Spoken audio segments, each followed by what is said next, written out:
How to change taskbar position from center to left in Windows 11. Step 1. Tap Windows or search. Step 2. Type settings.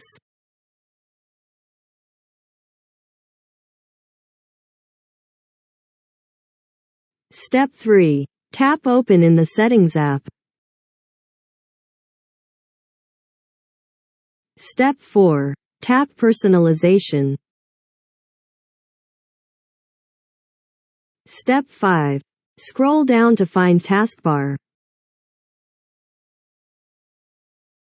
Step 6. Tap Taskbar.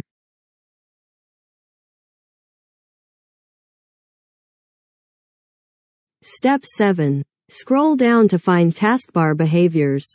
Step 8. Tap Taskbar Behaviors.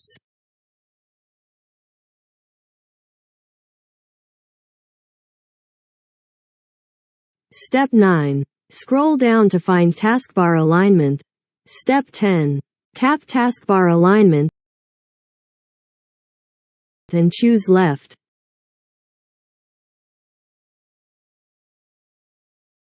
Taskbar has moved to the left.